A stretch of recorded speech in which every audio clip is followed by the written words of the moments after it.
Présent pour notre 5e et dernière conférence de la bulle FC2, qu'on a organisée autour du thème de Google et YouTube France. Je vais rapidement introduire le sujet et puis on pourra accueillir nos invités pour en plus amplement discuter. Donc Google, qu'on ne présente plus, est l'une des entreprises les plus importantes et influentes de l'industrie du numérique. Fondée à la fin des années 90, Google est surtout connu pour son moteur de recherche, utilisé par des millions de personnes dans le monde. 80 000 recherches par seconde sur Google et plus de 7 milliards par jour. C'est considérable. Ces services se sont multipliés depuis, gestion des emails avec Gmail, édition de documents avec Drive, visioconférence avec Meet, et surtout YouTube, racheté en 2006, lui permettant de s'imposer dans le domaine de la vidéo en ligne.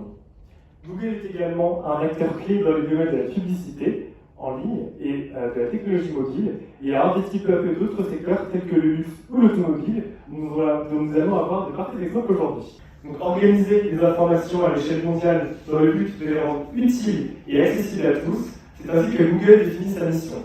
Mais que se cache-t-il derrière? Comment fait Google pour que cette vision reste actuelle? Merci Nicolas. Donc à présent, j'invite Pauline Butor, présidente YouTube Ads, à me rejoindre.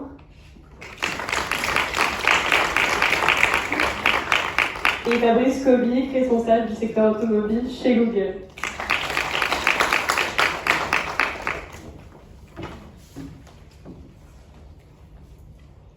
Donc, commençons par vous, Pauline. Est-ce que vous pouvez nous parler un petit peu de votre parcours? Avec plaisir. Alors, attendez, est-ce que Oui, ça marche. Bonjour à tous et à toutes. Merci beaucoup pour l'invitation. Déjà, c'est un plaisir d'être avec vous en cette fin de journée. Ça permet de prendre un peu de recul aussi sur ce qu'on a fait et son parcours. Au risque de vous décevoir, je ne suis pas présidente. C'est un peu. Je suis directrice de la publicité pour YouTube, juste sur le titre. Et pour parler de mon parcours, si ça marche, juste d'un point de vue personnel, j'ai vécu, on en parlait avec Fabrice à l'instant, j'ai vécu à Paris. Moi je suis une parisienne pure souche, j'espère sympa pour une parisienne, souvent les parisiens sont pas très sympas.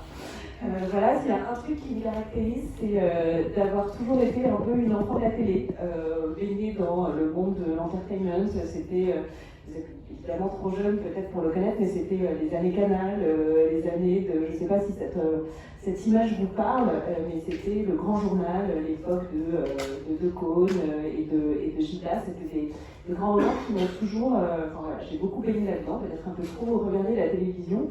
Et pour moi, c'était aussi parce que ça parlait de l'humain, de ce qui intéressait tout le monde, de la création, de la créativité. Et du coup, ça m'a toujours donné envie de bosser dans le monde des médias, de l'entertainment, de l'information. Ce qui m'intéressait, c'était vraiment de comprendre l'évolution des usages d'un point de vue, vraiment l'humain d'un point de vue sociologique. Mais j'ai fini par faire du droit pendant 5 ans à Assas. Je pense que les éléments des choix, et moi je voulais pas Sciences Po que j'ai pas eu. Et du coup, j'ai choisi de faire du droit en me disant, ça au moins c'est généraliste, ça censé avoir bonne réputation, et du coup c'est quelque chose qui va faire que je vais avoir une tête bien faite. Et donc j'ai fait du droit jusqu'à, on appelait ça la maîtrise de droit à l'époque, j'ai fait une maîtrise de droit privé, mais en ne faisant que des stages dans des agences de pub ou dans des médias. Je bossais pour des Racines et des ailes à un moment, voilà, ce genre de choses. J'étais allée chez France Inter faire un stage le matin parce que je trouvais que les matinales c'était génial, etc. Donc j'ai fait que des choses dans cet univers-là. Et puis j'ai fini par faire donc je sais pas comment on appelle ça maintenant, un Master 1, un DEA de droit de la communication. Et à la fin, je me suis dit quand même, ça fait 5 ans que je fais du droit, peut-être que je vois si ça me plaît ou pas. A priori, pas du tout, mais j'ai testé et j'ai fait un stage au service juridique de France 5. Et c'était absolument passionnant, parce que ça ne me rajeunit pas, mais c'était quand même les débuts de l'Internet en gros. Donc c'était le début des créations des sites web pour les émissions de télé. C'était la question de tous les droits que ça posait, de si je fais mon œuvre et que je la mets sur Internet, il faut que je deal des droits pour plus longtemps. Si je shoot une pub et que je la mets sur Internet, comment je gère ça, etc. Toutes les problématiques en termes de droits d'auteur, etc. Et donc j'ai trouvé ça absolument passionnant, mais je me suis dit surtout, je veux continuer à bosser dans les médias, mais je ne veux pas être au service juridique, ça ne me correspondait pas trop comme personnalité. Et c'est là que j'ai décidé de faire ce qui était à l'époque le 2SS de communication et marketing de Paris 2, en me disant c'est quand même bien de faire un vrai bagage et de cacher la case études marketing et com pour trouver un job dans ce domaine. Et par contre, ça fait déjà 5 ans que je fais des études, donc je trouvais que l'alternance c'était quand même pas mal et que ça me permettait d'avoir un pied en entreprise. Et ayant été chez France 5, j'ai trouvé du coup, par ce nouveau réseau que j'avais, une alternance chez France Télévisions, publicité. Au service des études, qui était un gros stretch pour moi parce que du coup ça fallait quand même travailler les statistiques, donc le but c'était de voir à la fois l'impact des programmes sur les audiences, donc on regardait les audiences de Médiamétrie tous les jours sur tel programme, à l'époque c'était par exemple Plus belle la vie, est-ce que ça continue de marcher ou pas, etc. Pourquoi? De regarder l'impact publicitaire, donc c'était vraiment de travailler avec des Nielsen et autres pour se dire si je mets une pub pour Tanzanie, est-ce que j'ai plus de volume de vente dans les mois qui viennent ou pas, ou est-ce que c'est plutôt les marques de distributeurs qui progressent, enfin toutes ces problématiques-là. Est-ce que si je fais le parrainage de telle émission pour une marque d'automobile, est-ce que ça va vraiment faire progresser ma notoriété, etc. Donc là j'ai fait tout ça pendant 4 ans, ce qui était vraiment un stretch parce que, par exemple, je ne sais pas si vous en avez encore, on avait des cours de stats pendant le master. Je pense que si j'ai eu le master à la fin, c'est grâce à un super ami que j'avais à l'époque avec qui je faisais tous mes travaux de stats. C'était vraiment pas mes formes, mais par contre, ça m'a vraiment appris à travailler plus sur toutes les problématiques d'efficacité publicitaire qui sont clés tout le temps. Et là où c'est intéressant, et je pense que bravo, on en parlait à l'instant, d'avoir fait cette association La Bulle, parce qu'au bout de 4 ans, j'adorais ce que je faisais chez France Télévisions, et au bout de 4 ans, j'avais envie de voir autre chose. Au bout de 3 ans, j'avais failli partir en agence média, et puis il m'avait rattrapé en me disant mais non, qu'est-ce que tu auras envie de faire? C'était les débuts, si ça ne me rajeunit pas, mais de la convergence. Donc je crois que j'étais la première à regarder. J'ai dit, maman, il y a un truc qui me passionne, c'est de voir du coup si tu fais du digital, plus de la télévision classique, plus de la TNT, du câble satellite, c'est quoi les impacts, comment est-ce que les gens comprennent ces nouvelles offres, etc. Donc j'ai travaillé là-dessus, c'était les premières études de convergence. Et à cette époque, quelqu'un qui s'appelle Marie Estrie, qui avait fait le master, elle m'appelle en me disant écoute, je suis chez Google, pour que tu viennes, il y a un super poste qui pourrait t'intéresser, etc. Je lui dis franchement, je bosse sur des super programmes télé, aller travailler sur des mots-clés, ça à l'époque, pour driver du trafic sur des sites, ça me paraît pas extrêmement intéressant, je suis pas sûre. Et puis je commence à m'ennuyer un peu sur mon job à l'époque, donc je commençais à me renseigner, à lire plein de trucs, de la presse US, de la presse spécialisée, etc. Je me dis, quand même, il se passe quand même un truc qui a l'air intéressant. J'y vais, je vais passer des entretiens. À l'époque, on passait beaucoup d'entretiens pour rentrer chez Google, ça s'est bien passé. Et ça fait maintenant 15 ans que je travaille chez Google. J'ai commencé dans un petit bureau, on était 70, on verra tout à l'heure, on est un petit peu plus maintenant. Et ce qui les intéressait à l'époque, c'était justement que je connaissais les problématiques de branding et de comment est-ce que les marques font pour développer leur notoriété, leur image, etc. Et tout ce qui était publicité vidéo, parce que du coup, on venait d'acheter YouTube 2 ans auparavant et qu'on voulait développer la publicité sur YouTube. Donc je suis rentrée chez Google, à un poste qui n'était pas industry manager mais qui était account manager, pour m'occuper de toutes les marques qu'on appelait CPG à l'époque, pour Consumer Package Goods, et qui en fait étaient beaucoup toutes les marques qui n'avaient pas besoin du digital pour vendre, qui n'avaient pas besoin du digital pour de la performance. Et c'était très mélangé, mais ces problématiques allaient de comment lancer le prochain, la nouvelle campagne numéro 5 de Chanel sur 10 pays d'un coup et avoir le plus d'impact possible. À l'époque, c'était aussi pourquoi est-ce qu'une marque de grande conso doit être en ligne, doit avoir un site, qu'est-ce qu'elle y raconte, qu'est-ce qui est intéressant, accompagner des marques dans le lancement de leur programme de fidélité, etc. C'était passionnant, c'était les débuts du mobile aussi. Donc on disait, il y a une grande disruption, en fait c'est important, il faut qu'il y ait une bonne expérience sur le mobile, il faut avoir un site mobile, il faut avoir un site qui va vite sur le mobile, il faut être présent, ça paraît là, mais voilà, c'était il n'y a pas si longtemps quand même. Et puis c'était les débuts du social media. Et donc moi, tous mes clients en conso commençaient à prendre du temps et des budgets pour aller sur Facebook. Donc je trouvais ça intéressant, et chez Google, on a la chance de pouvoir avoir des projets à 20%. Donc on a son core job, donc moi, industry manager, donc responsable de clientèle sur la grande consommation. On va pouvoir prendre 20% de son temps sur un autre sujet. Je dis, là, il se passe quelque chose sur le social, ça m'intéresse, je vais m'intéresser un peu à ça. Mon boss me dit, c'est cool, mais là, tu viens d'être promu, ça m'embête, parce que du coup, ça veut dire que tu vas aller pour ça. Je dis, non, pas du tout, là, c'est de la culture générale, c'est juste pour mieux accompagner mes clients.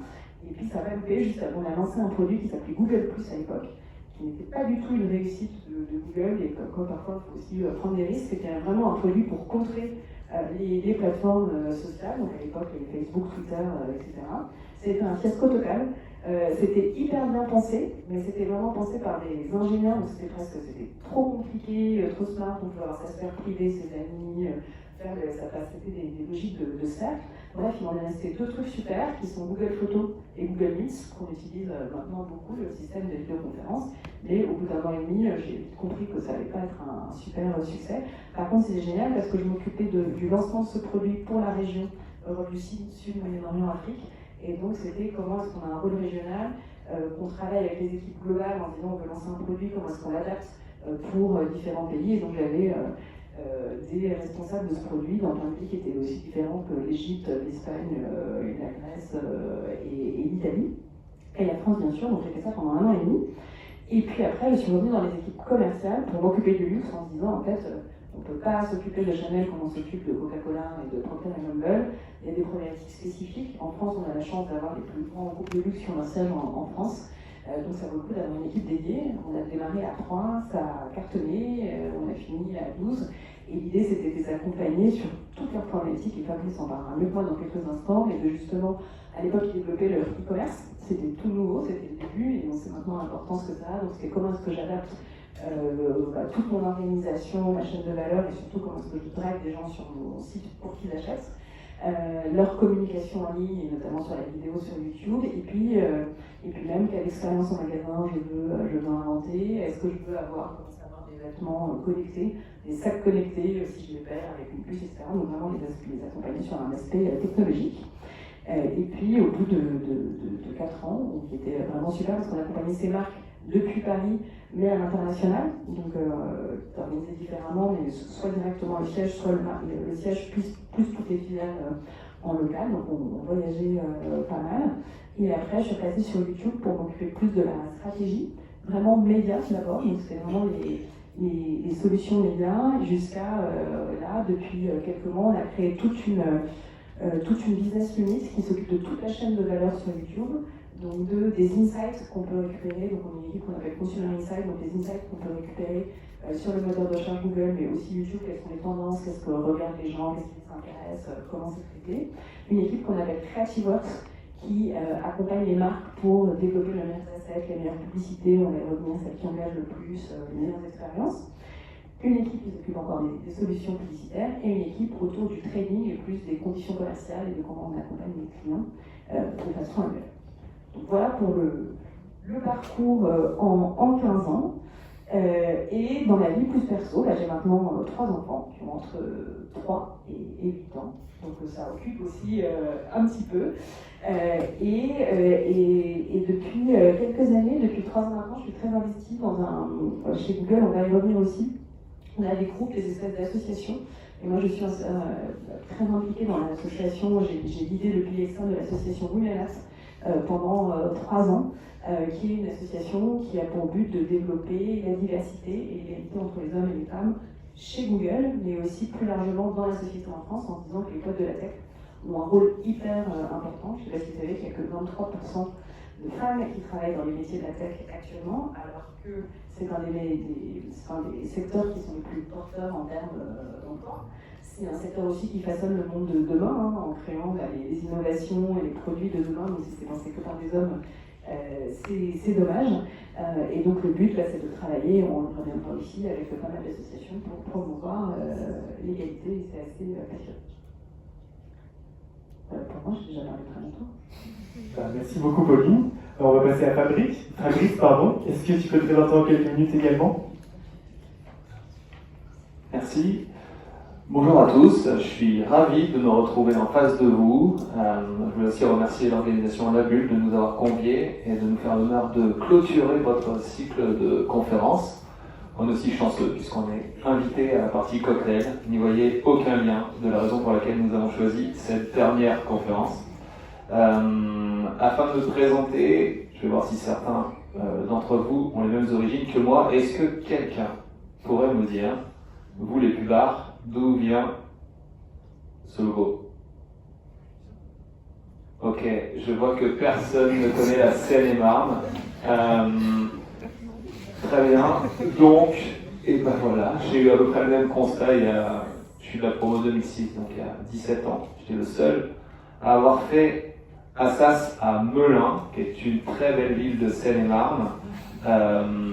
Voilà, donc moi je me suis retrouvé, non pas pour faire du droit, mais pour faire de l'éco-gestion à Melun pendant 2 ans, où j'ai suivi un DUG qui faisait suite à un choix souhaité, mais découvert vraiment au moment de saisir nos vœux, qui à ce moment-là se faisaient sur Internet, sur le Minitel, pardon, sur Ravel. Voilà, donc moi j'ai commencé par un DUG d'éco-gestion à Melun, et puis après je suis arrivé à la capitale, donc je m'attendais vraiment à des très beaux locaux. Et en fait, peut-être certains, bon, vous connaissez pas la Seine-et-Marne, est-ce que quelqu'un connaît ce local? Non. C'est un parking situé dans le 13e arrondissement, près de l'église Jeanne d'Arc. C'est également les lieux dans lesquels j'ai passé 2 ans avec Assas, toujours en maîtrise de sciences de gestion. Donc à l'époque, j'ai vraiment l'impression d'être du siècle précédent, mais le master que vous faites aujourd'hui était sur 1 an, donc on faisait nous DUG, et puis après il y avait la licence pendant 1 an, la maîtrise en Bac plus 4, et après un DESS en Bac plus 5. Donc on va dire que mon Bac plus 3, mon Bac plus 4, c'était dans le 13e à Assas en maîtrise de sciences de gestion. C'était une formation exceptionnelle, et puis on était un peu comme vous dans des petits groupes d'une vingtaine de personnes. Donc on n'était pas vraiment dans le géant Assas, mais on était une petite annexe, et c'était extrêmement confortable. Et puis après, la consécration enfin des beaux bureaux. Donc là, c'était pour ce DESS de marketing. C'est pas là où on a passé 1 an, c'est là où on a fait notre cérémonie de diplôme. Et j'étais enfin content d'avoir une belle vue et de pouvoir faire une belle photo. Donc là, voilà un petit peu près mon expérience à Assas. Je le prends sur le temps de l'ironie parce que je trouve ça très drôle. Mais au-delà de ça, il y a plusieurs éléments que je vais vous partager après sur tout ce que je pense en bien de cette formation qui me crée extrêmement d'émotion de vous parler aujourd'hui, puisque ça a été 5 ans de vie étudiante très cool.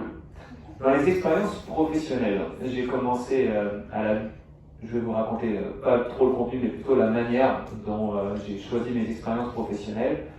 J'ai commencé par faire une alternance à la BNP Paribas. Et derrière chaque expérience, je vais essayer de vous offrir des cadeaux, ou en tout cas un message particulier, parce que je pense que ce que vous allez vivre dès à présent, votre entrée sur le marché du travail, sera aussi très riche pour vous dans le lancement de votre carrière professionnelle. Et donc moi j'avais signé mon alternance à la BNP Paribas pendant 1 an où je devais m'occuper du digital de Roland Garros. Et donc c'était trop cool. Et quand je suis arrivé, je me suis retrouvé dans une annexe. À chaque fois on est dans des annexes de bâtiments. Je me suis retrouvé dans une annexe BNP Paribas pour faire de l'affacturage. Donc l'affacturage, c'est une méthode financière, du rachat de factures, tout ça. Et donc je devais faire le rapport annuel. Donc vous comprendrez bien que faire 1 an d'alternance entre Roland Garros et l'affacturage, il y a un grand écart monstrueux. Et donc j'ai fait une abandon de poste. Donc ça a créé beaucoup d'émotions au sein du diplôme parce que on était engagé, tout ça. Donc j'ai dû venir avant de faire mon abandon de poste avec une autre mission. J'ai intégré SFR qui était extrêmement cool sur le lancement, ce qu'on appelait à l'époque l'internet mobile, le WAP, tout ce qui était sur Vodafone, ce portail qui était le lancement de l'internet sur le téléphone. Et derrière donc le message que je veux vous passer, qui est qu'à partir du moment où on rentre dans une mission professionnelle, qu'on doit partager 100% de ce qui va être fait, et je voyais dès le début que l'affacturage ne correspondrait pas à mes convictions et à mon choix d'aller dans le digital. Donc je ne dis pas que vous devez abandonner le job dans lequel vous devez aller, mais en tout cas les premières expériences donnent une très forte coloration à là où vous devez aller. Ça, c'est mon message. Par la suite, après, j'ai fait un publicitaire, et donc j'ai voulu faire plusieurs expériences dans des agences de pub. Dans le cadre de notre diplôme, on avait beaucoup d'interventions de Mercedes Serra, de Rémi Lavinet, de grands Jean-Marie Dru, Jacques Seguela, tous ces grands noms qui font la pub et qui sont des personnes puissantes en message et en enseignement. Et donc, j'ai décidé pendant plusieurs années de traîner dans les agences de pub pour faire de la créativité, adapter la créativité à un engagement en communication avec de l'impact commercial. Et donc, j'ai eu la chance de travailler chez Ogilvy pendant à peu près 1 an, Après, je suis allé chez Walter Thompson, qui est moins connu en France, mais beaucoup plus à l'international, pour m'occuper du budget de Rolex, par exemple, ou d'Evian. Et puis après, je suis allé chez Australie, et là, arrivait la période vraiment des CDI et des premiers lancements de job. Idem, je ne sais pas vous, et à la fin de votre alternance, je vous souhaite de trouver un job, et je suis persuadé qu'avec cette formation, vous allez le trouver. Maintenant, au début, vous mettez plusieurs hameçons sur le marché du travail, et on attend de voir quel poisson va répondre en premier. En l'occurrence, moi, c'était Australie qui m'avait proposé un premier CDI pour m'occuper du budget de travel opérateurs comme Nouvelle Frontière, Fram ou Jettour. C'était très cool. Mais je voulais travailler dans le budget automobile parce que j'aime faire l'automobile et je trouve qu'il y avait des budgets qui étaient importants aussi et donc qui permettaient de faire beaucoup de choses et des dispositifs en 360. Et donc j'ai eu une proposition de job chez Publicis pour m'occuper de la partie digitale de Renault. Donc je suis parti d'Australie très rapidement, sans valider ma période d'essai. Et là, on m'a dit une période intimidante, qui était, alors que je sais pas, j'avais genre 24, 25 ou 26 ans, un truc comme ça. Et on m'a dit, es-tu sûr de ton choix? Le milieu de la publicité est un très petit milieu.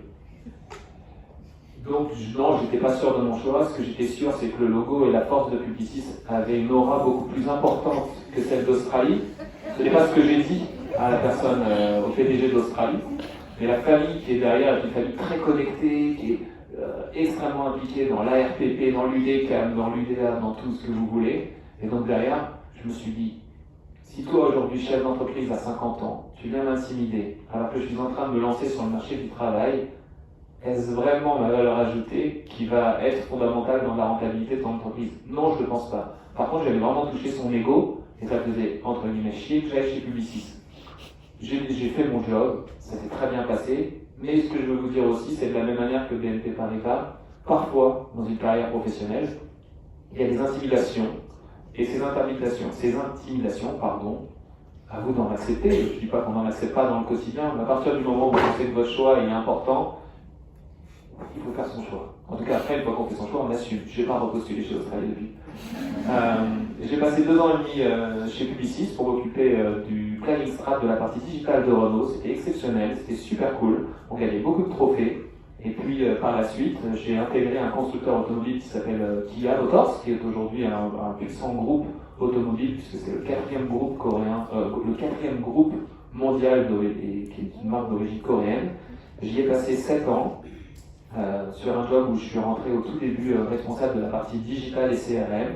Et puis au fur et à mesure du temps, j'ai passé 1 an en Corée pour m'occuper de gros partenariats entre le constructeur automobile et la FIFA, par exemple, qui est une institution qui organise la Coupe du Monde. Puis après, de retour en France, j'ai été directeur marketing pendant 2 ans. C'était assez exceptionnel. Et puis, le monde de l'automobile, quand on parle de diversité, on est en 2009, c'est pas trop ça.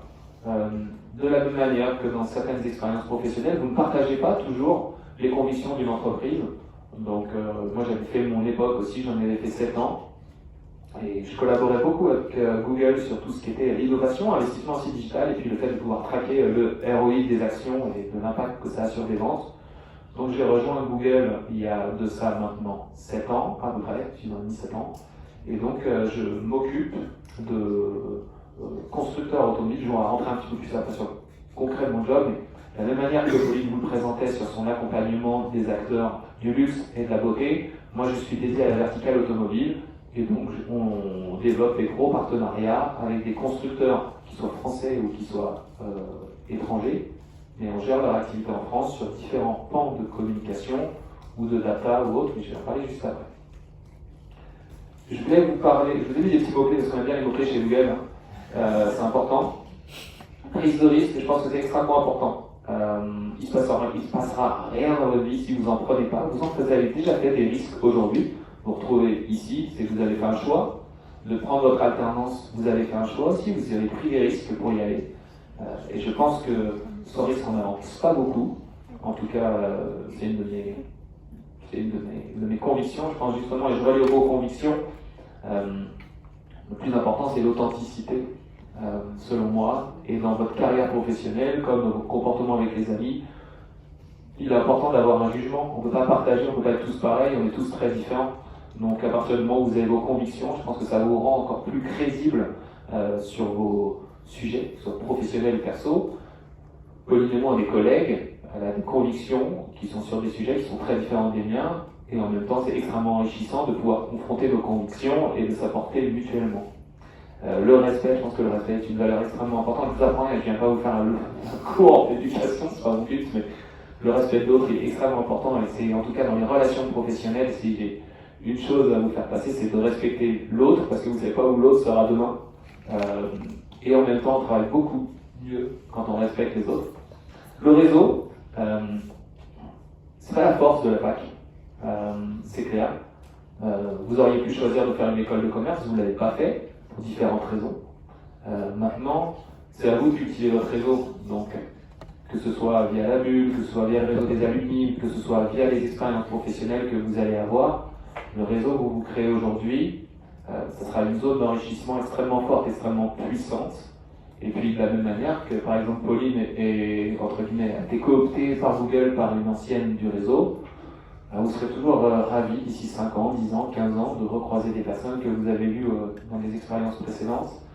Et donc ça fait toujours plaisir d'avoir des vœux pour une bonne année ou de souhaiter les anniversaires. Je m'attends pas que vous souhaitez tous mon anniversaire, mais ce que je veux dire c'est que c'est extrêmement important le réseau et que ça a une puissance extrêmement une puissance extrêmement puissante. Voilà. Ce que je voulais terminer, c'était ici, maintenant, la fac. Je pense que, dommage que vous n'ayez pas votre directrice de diplôme. Mais je crois profondément en l'ADN de ce diplôme et de cette formation. Vous pouvez être extrêmement fiers d'être aujourd'hui sur ces bancs parce qu'il y a des centaines de personnes qui veulent se retrouver à votre place. Vous avez réussi à passer les entretiens, à choper votre alternance et à demain être diplômé. Et moi, je vous le souhaite. La fac, c'est aujourd'hui un outil extrêmement reconnu aussi sur le marché du travail. Donc il y a quelques temps, il y avait eu en 2019 les 20 stands du master. C'était un premier kick-off, je pense, dans l'importance du réseau d'ici. Vous l'avez maintenant avec ce qui est développé par vous. C'est une très belle initiative. Et il n'y a pas à en rougir par rapport à la puissance des écoles du commerce. Donc libre à vous aussi de continuer de l'alimenter. Et puis quand vous aurez des nouvelles promotions, les accueillir. Sur la droite, c'est un mentor que j'ai pu avoir en cours, qui s'appelle Pierre-Louis Dubois. Pierre-Louis Dubois, il a été directeur marketing de la Redoute des Trois Suisses. Peut-être que chez vos grands-parents, il y a ce catalogue immense de 800 pages. Enfin, moi, c'était mon quotidien quand j'étais jeune, on l'avait, c'était un peu le truc qui traînait à la maison. Au-delà de ça, ça a été une personne qui a été, par son humilité, créateur du diplôme, et qui, grâce à lui, a permis de lancer un diplôme marketing dans une institution du droit en France. Donc, même si on peut avoir une pensée pour lui. Enfin, je termine aussi par, un peu comme toi, je trouve que c'était très bien ta petite photo personnelle, donc j'ai repris. Moi, j'ai deux diables qui s'appellent Arthur et Victor, qui ont 6 ans et 2 ans, et qui m'occupent très fortement.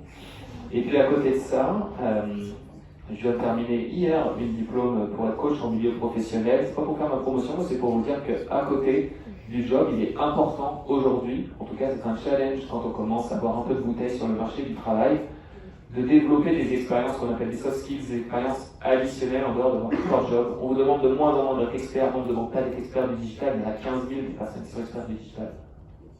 Maintenant, ce qui va faire votre différence, ça va être la manière dont vous allez approcher une situation, comment vous allez accompagner quelqu'un, quel tissu vous allez créer avec une entité et comment vous allez le tourner. Donc, que ce soit d'être coach, que ce soit de développer des formations ad hoc quand vous serez dans le milieu professionnel, ça vous permet d'être toujours au goût du jour, d'augmenter votre réseau et de faire en sorte de continuer à évoluer. Voilà sur le parcours. Merci beaucoup Fabrice. Donc vous nous avez dit que vous étiez au secteur automobile chez Google. Est-ce que vous pourriez nous parler un peu plus précisément de votre poste et puis peut-être nous évoquer un projet sur lequel vous avez travaillé récemment? Oui, je vais vous le faire de manière assez rapide. Maintenant, on va rentrer un peu plus dans notre fonctionnement d'entreprise. Essayer d'être ultra concret. Est-ce qu'il y a peut-être des personnes déjà qui...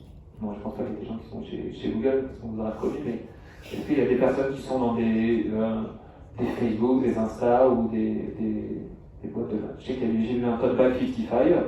Est-ce qu'il y a des personnes qui ont des alternances dans le digital? C'est là qui sont désignés, mais qui n'est pas, elle n'est pas sûre, je pense. J'ai été alternante chez Google il y a 2 ans. Trop bien. Je sais pas si... Non. Il n'y a personne dans le digital.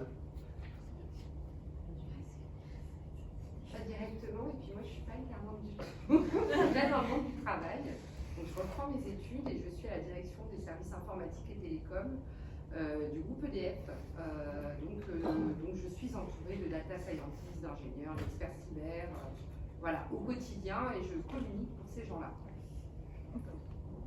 Félicitations. C'est pas facile. Non, c'est sûr. Il y a beaucoup de missions au sein de chez Google. Moi, je vais vous parler de la mienne et de comment mon quotidien se fait. Donc, j'ai un job qui s'appelle directeur conseil. Ça veut dire beaucoup de choses, mais pas grand-chose à la fois. Donc, de manière concrète, Google aujourd'hui a une mission qui essaie d'accompagner les entreprises dans leur transformation digitale. Ce qui veut dire qu'au sein de l'entité, vous avez une centaine de personnes, dont Pauline et moi, on appartient donc à cette entité, qui a un job assez proche finalement d'une boîte de conseil, dans le sens où on vient développer des partenariats extrêmement étroits avec des annonceurs, principalement des grands comptes, entreprises du CAC 40 mais pas que, mais des grands comptes, et on les accompagne sur 4 domaines d'activité, ou 4 domaines d'expertise. La première, elle est corrélée au marketing et aux ventes. La seconde, elle est liée sur la partie infrastructure, je vais détailler après un peu, ce qu'on est dedans. Donc marketing et vente, ça va vous parler parce que c'est extrêmement lié à votre formation. La partie infrastructure IT, peut-être qu'elle va parler un petit peu plus, c'est sur tout ce qui va être Google Cloud, c'est-à-dire comment on équipe les services IT avec nos solutions et comment on accélère ou comment on permet la communication d'un hub de data entre plusieurs entités d'une entreprise. On accompagne aussi nos clients sur des nouveaux business models. Concrètement, je travaille avec Michelin. Michelin aujourd'hui est une entreprise colossale. Ces derniers ont une optique de se lancer sur un nouveau marché, par exemple la Thaïlande. On va regarder ensemble les signaux qui sont sur ce marché-là et le comportement des Thaïlandais avec le pneumatique. Et on va confirmer si la Thaïlande, d'un point de vue export, est une bonne source, en tout cas est une bonne destination, ou si versus la Thaïlande, il ne faut pas privilégier un autre pays sur lequel il y a un potentiel de business plus important.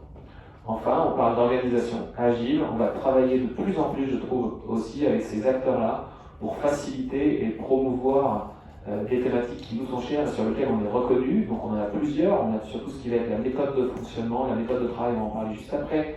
Tout à l'heure, tu évoquais les sujets de diversity et de la puissance d'avoir de la diversité dans les équipes. Donc voilà, on peut faire des séminaires ou des meetings avec des RH. Donc on a un job finalement multifacette. Mais celui qui, aujourd'hui, moi, dans mon quotidien, m'occupe à 70-75%, c'est celui du marketing et de la communication. Donc, concrètement, ça veut dire quoi? Ça veut dire que dans mon quotidien, voilà, ça a changé maintenant, je suis sur toutes les marques allemandes, mais pendant longtemps, j'étais le responsable France du partenariat entre Google et le groupe Renault. Et donc, sur ça, par exemple, dans les problématiques qu'on pouvait avoir au quotidien, on aidait le groupe Renault, on aide toujours, on aide le groupe Renault à être leader du marché sur la partie vente de véhicules neufs. Et donc concrètement là-dessus, on va aider les équipes communication, marketing et à la frontière aussi les directions vente et direction générale sur la mise en place de projets qui leur permettent d'être plus efficaces et de dégager de la rentabilité. Donc sur de la communication, par exemple, si ces derniers lancent la prochaine, j'en sais rien, la nouvelle Renault Clio, on va les aider sur du planning stratégique à bien travailler les audiences. On va regarder leurs anciens clients pour en faire des proxys et les aider à toucher de nouveaux clients, de nouveaux prospects. Et puis on va aussi faciliter la transformation entre tout ce qui se passe sur le digital et le point de vente pour faire beaucoup de sujets liés à de la mesure, de l'impact et puis aussi de l'optimisation. Vous me suivez, je parle pas de chinois?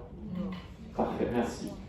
Sur la deuxième partie, sur le bloc vert, tout ce qui est développé d'innovation au service de l'expérience client.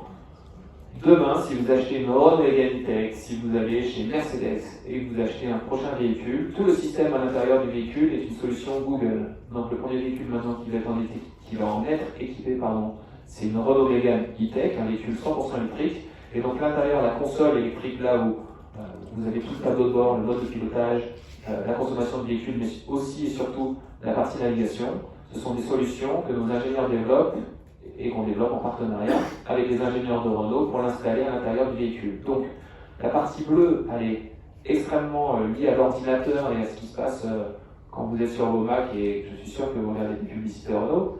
mais ça peut être aussi maintenant quand vous êtes dans votre voiture et vous allez regarder la consommation de votre voiture, tout son système d'exploitation, ça peut être lié avec des solutions qu'on développe. La troisième partie sur la digitalisation et la production de l'industrie, je vais vous prendre un exemple ultra concret. Par exemple, on va travailler sur la projection dans des cabines de peinture de portes de voitures. Là, bien sûr. Dans une voiture, il y a des portes.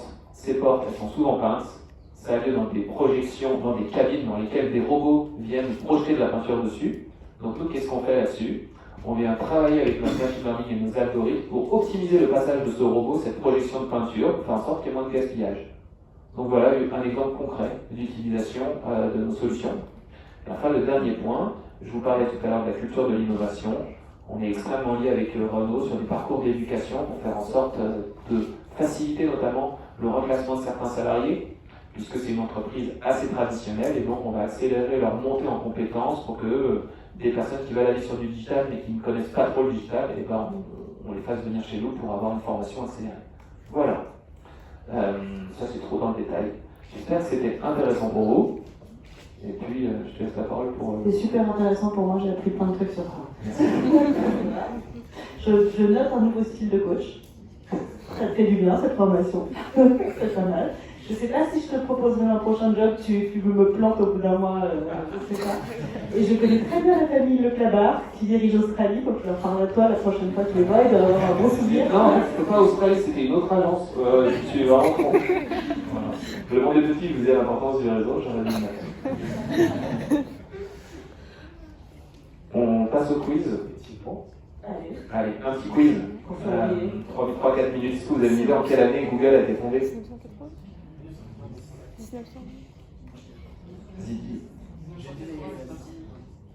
1990. C'est un peu, c'est encore après.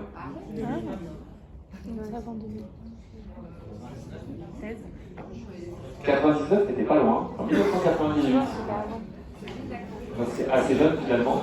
C'est dans votre quotidien, mais nous on a vraiment suivi en fait l'explosion de Google. Aujourd'hui c'est en 1998, on a 24-25 ans. Et j'ai mis certainement comme peut-être certains d'entre vous. Oui, à peu près. Est-ce que vous avez une idée où se trouvait le premier bureau de Google? Dans une annexe. Pas mal. C'est peut-être pour ça que j'ai postulé. En effet, c'était dans le garage, donc c'était pas trop loin. Bravo, quelqu'un. Donc en effet, c'est aux États-Unis, en Californie, dans les bureaux de la CEO de YouTube. De Suzanne, bien sûr. Exactement. Donc voilà, c'est assez fréquent finalement aux États-Unis de travailler, enfin en tout cas d'avoir des projets dans des garages. Et en effet, les deux fondateurs, Larry et Sergey, étaient deux étudiants à l'université de Stanford et ont créé donc, le premier serveur de Google dans le garage de Suzanne, qui est devenue CEO de YouTube. Qui vient de Step Back d'ailleurs, plusieurs années. Qui reste une conseillère et qui s'investit beaucoup dans des sujets de santé, notamment des VRI et autres qu'on développe chez Google avec l'intelligence artificielle et autres qui marchent très bien. Voilà. Donc en 1998, vous avez une idée donc, des deux premiers employés de Google et aujourd'hui, c'est 180 000 personnes. Donc ça a quand même beaucoup plus augmenté et on est sur une croissance d'à peu près 20% par an en 2022. Est-ce que vous avez une idée du premier produit Google?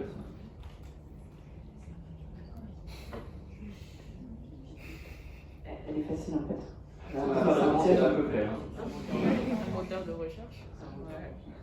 Très bonne réponse, le moteur de recherche, en effet. Et aujourd'hui, on a maintenant 9 produits qui ont passé le milliard d'utilisateurs. Donc voilà, vous les reconnaissez, je pense que vous êtes familier avec la plupart d'entre eux. Vous verrez que ces produits continuent d'évoluer en performance et il y a de plus en plus de liens entre les plateformes. YouTube avait été une solution qui avait été rachetée par Google, donc au début on avait des audiences où les systèmes ne se parlaient pas du tout. Maintenant c'est plus du tout le cas, les plateformes sont extrêmement connectées. De la même manière, ici vous avez Android qui continue de se développer, qui intègre maintenant l'automobile, enfin qui intègre même des produits. Et puis, vous verrez dans les prochains mois, il y a un bon nombre de produits qui va avancer, notamment liés au développement de l'intelligence artificielle, dont on parlera tout à l'heure avec Pauline. Nous, dans nos bureaux, on est 1400 maintenant en France, dont 300 ingénieurs. On est situé rue de Londres et c'est réparti sur plusieurs adresses. Pensez à 4-5 bureaux, en tout cas 4-5 buildings différents qui sont extrêmement sympathiques. Je ne sais pas si certains d'entre vous, pas forcément, étaient en alternance. Mais bon, si certains d'entre vous, avez l'occasion de venir, on sera ravis de vous saluer, en tout cas, quand vous venez nous voir. J'aurais fini mon monologue dans 5 minutes, après à toi. J'ai deux sujets à vous parler, qui sont très liés à la culture, parce que je pense que c'est une des différenciations avec certaines entreprises. Premièrement, quand on parle de la culture Google, qu'est-ce que c'est l'innovation? Qu'est-ce qui est vraiment différent des autres entreprises? Donc, on va vous en parler avec beaucoup de franc-parler et de sincérité. Et le deuxième sujet qu'on parlera, c'est ce qu'on appelle les ateliers numériques, parce que c'est lié à l'éducation. Après, pendant la partie de questions-réponses, n'hésitez pas, on reviendra sur des sujets qui sont plus classiques ou sur lesquels aussi on parle de manière beaucoup moins fréquente. Sur notre culture d'entreprise, on est persuadé d'une chose, c'est que la partie innovation, c'est extrêmement différent de l'invention, de la créativité ou de la techno. L'innovation, il y a beaucoup de gens qui lancent des inventions, et la différence entre l'invention et l'innovation, on est persuadé d'une chose, on innove quand l'invention ou quand la créativité se fait au service soit du business ou soit au service de la commercialisation. En tout cas, quand il y a un scale et quand il y a un usage. On peut inventer des trucs super, exemple Google+, très belle invention, personne s'en sert, finalement c'est un faillible. Mais on s'en sert après, ça fait partie de notre culture. Une extrême belle innovation, Google Photos, le Drive, la messagerie, mais il y en a plein d'autres au dehors des solutions Google. En tout cas, l'innovation, c'est vraiment ce multiple de deux composants. Et donc pour ça, pour faciliter l'innovation, il faut mettre un terreau fertile pour que les graines puissent germer. Et donc, premièrement, sur notre organisation et par rapport à d'autres fonctionnements ou d'autres entreprises, on a la data est clé, c'est notre fuel, c'est vraiment notre essence. Aujourd'hui, si on est puissant et si on arrive à avoir maintenant une histoire aussi riche, c'est grâce à la data et à la manière dont on l'utilise. En tout cas, dont nos annonceurs utilisent cette data. Pour ça, elle est liée via l'organisation, via nos produits et via notre communauté. Ce qui veut dire que d'un point de vue mode de communication en interne, on est extrêmement agile. On a une organisation qui est finalement très peu hiérarchique ou en forme de pyramide, où c'est vraiment la pyramide écrasée. Je m'explique. Dans une entreprise classique, moi apparemment quand j'étais chez Kia, je gérais 15 personnes, c'était très hiérarchique, très N plus 1, N plus 2. Aujourd'hui, notre pyramide ou notre job de direction, on a un VP, il y a des personnes après qui sont responsables de produits ou de départements ou d'entités dont Pauline fait partie, et puis après on s'appuie sur quelques managers, et bien vous avez beaucoup d'individuels contributeurs qui sont en ligne directe avec des business. Et on travaille beaucoup en mode de projet. Donc tout à l'heure je vous parlais de Renault, et là sur un projet, je vais avoir 5 ou 6 collègues qui vont venir sur ce projet-là. Et puis je raccroche mon téléphone, mais je fais un visio, j'en fais une autre, il y aura d'autres collègues qui vont se greffer. Donc on a des jobs finalement de chef d'orchestre extrêmement agiles où tu fais une partition avec des musiciens différents sur chaque sujet et chacun s'autogère un petit peu, même si bien sûr tu as un N+1. Mais le mode de fonctionnement est extrêmement différent. Ce qui veut dire que d'un point de vue communication, il y a un choc de culture brutal. Moi, j'ai passé 7 ans dans la culture coréenne, où il y a 6 niveaux de vocabulaire. Donc ici, on a tu, vous, ça en fait déjà 2, on ne sait pas trop si on doit se tutoyer ou vous voyez. En Corée, il y en a 6. Donc quand notre VP, c'est Sébastien Missov, moi je le vous voyais parce que c'est mon VP, on ne comprenait pas pourquoi je le tutoyais. C'est un changement de code extrêmement fort, cette proximité. Sur nos produits, on parlait tout à l'heure de l'importance de la data. Quand on lance un sujet, on est extrêmement lié à son utilité pour le client final, pour l'usager, pour vous, pour tout le monde, en fait, en tout cas pour ces 9 milliards de personnes qui nous font confiance. Donc, quand on lance un sujet, on est extrêmement vigilant sur son usage sur le marché. La plupart de nos solutions sont gratuites. Prendre un abonnement à Google Drive pour augmenter le stockage, mais si tu veux stocker tes photos tu peux avoir. Gmail, c'est pareil, en tout cas, il y a quand même un usage extrêmement, qui est très peu commercial avec nous. En interne, ce qu'on fait, on est persuadé que chacun d'entre nous est ambassadeur des produits, mais en même temps est usager, parce que dans notre quotidien, on utilise ces solutions-là. Donc par exemple, on a un programme qui s'appelle le Dog Food. On arrive à tester en avant-première certains sujets, que ce soit par exemple un Pixel, un Chromebook, ou des produits Google qui seront lancés dans quelques mois. Et ça, c'est une vraie culture de l'entreprise. C'est-à-dire que Dog Food est un sujet, c'est extrêmement important. Et en tant que salarié, tu n'es pas obligé de le faire, hein. Libre à toi si tu es fan de la tech de le faire ou pas. En tout cas, ton test sera fait avec beaucoup de vigilance, parce qu'en fonction de ta maîtrise de la techno, ton comportement avec la solution est différent, et donc tes attentes aussi. Et c'est quelque chose qui est extrêmement important. Donc on a, dans tout sujet, on a des cimetières et des réussites. Dans le cimetière, on en parlait tout à l'heure, de Google+, il y a d'autres projets qui sont tombés, mais derrière chaque projet, on ne parle pas d'échec, on parle juste d'enseignement, de learnings, parce que dans une solution par exemple comme les Google Glass, qui étaient des lunettes qui nous permettaient de voir dans certaines solutions, finalement, le projet aujourd'hui c'est de la réalité virtuelle et on s'en sert dans le quotidien et la techno qui a été développée n'a pas été mise à la poubelle. Voilà. Enfin sur la collaboration, et le dernier point, parce qu'on pourrait en parler très longtemps, il y a deux choses que je voulais vous dire qui sont extrêmement, je trouve, intéressantes dans la culture Google. Sur la performance, on le fait un petit peu moins en ce moment, mais pendant très longtemps, tous les trimestres, on devait faire ce qu'on appelle des OKR, donc c'est en fait nos objectifs. Toi-même, tu te fais tes objectifs. Tiens, je vais faire ci, je vais faire ça, et c'est officiel, c'est dans une plateforme, et en même temps, il y a beaucoup d'ouverture, ce qui veut dire que tu peux voir les objectifs de ton boss, mais aussi, par exemple, je peux voir ceux de Pauline, je suis pas attaché à elle, mais je peux voir elle, c'est sur quoi elle va se concentrer sur les 3 prochains mois. En même temps, on a ceux de notre VP, ou j'ai celui de mon homologue en Allemagne, donc il y a beaucoup d'ouverture et de transparence. Et ça casse les silos dans toutes les organisations. Donc ça c'est extrêmement intéressant. Et le deuxième truc dont je voulais vous mettre sur la table, c'est la partie Google Guys. En fait, Google Guys, c'est chaque année, on laisse la possibilité aux salariés de s'exprimer sur ce qu'ils trouvent bien ou pas bien. C'est un startup continu, c'est quelle proposition tu peux faire à l'entreprise pour améliorer ton quotidien. C'est pris au sérieux, c'est traité, suivi par la direction. Et c'est en même temps, pour le salarié, une possibilité assez exceptionnelle de s'exprimer sans avoir un feedback sur lequel on ne sait pas toujours comment formaliser quand il y a des points à améliorer. Voilà ce que je voulais passer. Ça, je vais avancer parce que vous aurez les slides et il y a beaucoup de visuels. Et voilà. Et peut-être on peut parler de ça. Sinon, je continue. Il nous reste combien de temps?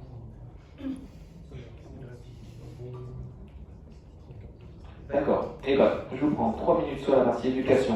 Et Juste avant que je m'interrompe, justement, moi j'aurais une petite question. Qu'est-ce qui, pour vous peut-être, fait la différence entre un employé chez Google, en termes d'état d'esprit, en termes de fonctionnement, d'une entreprise? Parce qu'on sait que justement le mindset de Google est quand même assez particulier. Donc qu'est-ce qui, selon vous, fait vraiment la plus-value ou en tout cas la différence? Alors, pour avoir fait les deux et pour avoir fait le grand écart entre la télévision publique et Google, il y a un mode de travail collaboratif, comme disait Fabrice, qui est dingue. Moi, c'est ce qui me nourrit et ce que j'aime tous les jours, c'est que je peux travailler avec des gens sur un sujet de 5 équipes extrêmement différentes, que tout le monde est très honneur du sujet, c'est-à-dire se sent responsable, a envie de le faire avancer, et comme disait Fabrice, se met des objectifs lui-même dessus, et du coup ça fait avancer les sujets de façon très vite, enfin très rapide, et c'est extrêmement intéressant.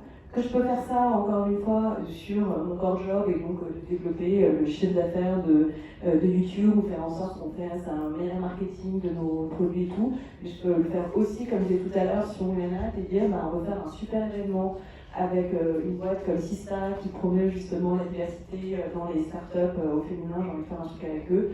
Et je fais un appel à projet et j'ai 10 personnes qui sont juste géniales, avec des backgrounds hyper différents, qui ont envie de travailler avec moi. On se fait un meeting toutes les semaines, le truc avance sur des documents partagés de façon hyper agile, et on fait un mois plus tard un événement où il y a 300 personnes qui cartonnent, et qui est bien. Donc cette liberté de choisir ce qu'on veut faire sur son job, bon, plus que, comme disait Fabien sur le luxe, ça m'est arrivé bien à la en fait ça serait super. En effet, j'ai rencontré une équipe aux États-Unis qui fait des Connected Fabrics, donc vraiment un truc où si je fais comme ça sur ma veste, je vais pouvoir dire envoie un message à ma nounou parce qu'en fait je vais rester plus longtemps au cocktail. Et du coup c'est complètement seamless et c'est la vision de se dire qu'en fait ces téléphones mobiles qu'on a tout le temps dans les mains.